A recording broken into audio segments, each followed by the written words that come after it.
Sizlar ko'rsatuvimiz davom etadi. Dasturimizni Tabiat muzeyidan tayyorlangan lavha bilan davom ettiramiz. Marhamat. Buncha sovuq. Voy! Ayiqlar bor ekan-ku. Men oq ayiqlardan qo'rqaman. Voy, yo'q. Men oq ayiqlardan qo'rqaman deganimda hamma ayiqlarni nazarda tutgandim. Jigarrang ayiq bo'lmaydi. Yaxshisi tog'ga ketaman. Tog'da yovvoyi hayvonlar bo'lmaydi. Men tog'da buncha yovvoyi hayvon bor bo'lishi mumkinligini o'ylamagandim. Ha, endi tushundim. Insonlar hech qachon tabiatdan va jonivorlardan ayro holda yasha olmaydi.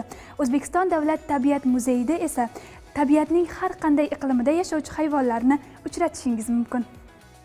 Dastlab 1867-yilda Toshkent muzeyi nomi bilan tashkil etilgan bu muzey qo'shni davlatlarimiz orasidagi yagona ilmiy-ma'rifiy muassasa hisoblangan. Keyinroq 1921-yilda O'rta Osiyo bosh muzeyi nomini olganligi ham bejiz emas. Muzeyda bugungi kunda 400 mingga yaqin eksponat mavjud bo'lib, ularning ba'zilari tabiatda ekologik inqirozlar natijasida yo'qolib ketgan jonivorlardir.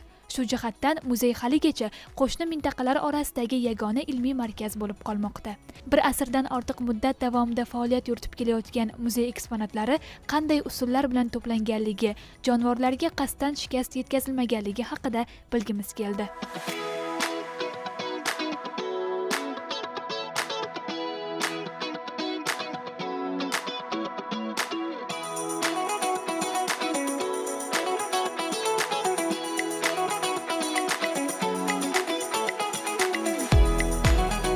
Bizning muzeyimizdagi asosiy eksponatlar bular tulumlar hisoblanadi. Tulum degani bu mana shu hayvonlarning qotirilgan holatdagi ko'rinishi. Bu hayvonlarimizning barchasi haqiqiy, ya'ni terilar haqiqiy, bular qachonlardir tirik bo'lgan, lekin bular hech qachon muzey uchun ataylab o'ldirilmagan. Bilamizki, tabiat qo'riqxonalari bor, hayvonot bog'lari bor, sirk bor. Mana shu yerda turli xil hayvonlar uchraydi. Mana shu hayvonlar o'zi yoshiga yetib kelib, qarib yoki biror kasallikka uchrab yoki yirtqich hayvon bilan jang natijasida nobud bo'ladigan bo'lsa, mana shu hayvonlardan yasaladi.